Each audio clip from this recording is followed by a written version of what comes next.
Inland marine coverage, it's a complicated word, but it really doesn't mean anything more than your customer's equipment that's away from the premises. So, as you know, on a homeowner's policy, everything that's in the home is considered contents. Everything that's in a on a business policy that's inside the building is called contents or business personal property. However, most businesses require employees to leave the premises to go get some work done, especially in the contracting world. Contractors are notorious for needing inland marine policies to insure their equipment while it's gone. Could be in the truck, could be in the job site, could be on a trailer, or en route or anywhere in between. The point is, it's away from the premises, so it's not covered as business personal property. How do you cover this? You use an inland marine accord application, or you can enter it on the insurance company's website. The main 3 points of the coverage are scheduled equipment, unscheduled equipment, and then rented equipment, as we cover this just at a high level. So let's first talk about unscheduled equipment. This would be anything that's low dollar. So a power drill or a set of hand tools in a tool bag, stuff like that.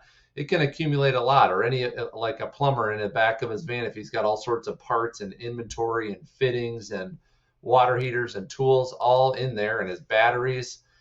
If that van were in an accident and he had $10,000 worth of tools and inventory in the back, that should be it's going to be really hard to figure out what exactly was in there. So you typically have a $10,000 limit at minimum for unscheduled uh, equipment or tools. Now, those items are all going to be under a certain threshold of dollar amount. So a power drill, for example, is maybe 500 bucks.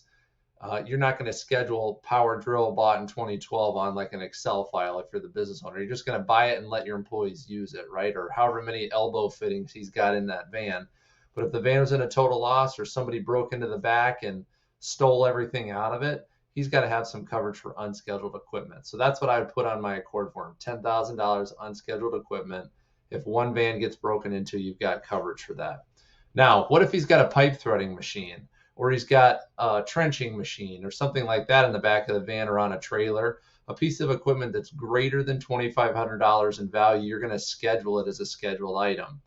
Typically, if you ask a contractor for a list of their scheduled equipment or high dollar pieces of equipment that leave their business, they're going to have a list of that. It's going to have the manufacturer, it's going to have the year that it was made, the manufacturer, the model, as well as an assigned value to that. And that value should be in today's dollars. So if he bought a 2020 Ditch Witch trenching machine for $100,000 in 2020, it's probably worth 90 to 95,000 now. So that's not big of a deal.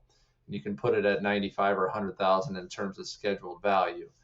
However, if he bought a 2010 Ditch Witch for $95,000 and he's still insuring it for 95,000, he should lower that value down to keep it indicative of, if there was a total loss and that thing fell off of a trailer and was totaled or caught on fire, he's going to get a check for the current value of that 2010 Ditch Witch. Now, the scheduled limit on the policy is going to be all of those items added together. Anything worth more than $2,500 per item, all of them added up together. A normal equipment policy may have $500,000 of scheduled equipment on there for the contractor's pieces of equipment and machinery that leave his business. That does not include trailers. Trailers are covered on the auto policy.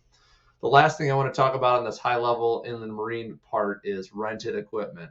So if he had that Ditch Witch and it needed service and it was broken and he needed a different one, he could go to Sunbelt Rentals or some local rental shop and rent a similar machine. He doesn't want to call his insurance agent and call you and say, hey, I'm renting this machine for the day or two or a week. Can you add it to my policy so I don't have to buy it from the rental shop?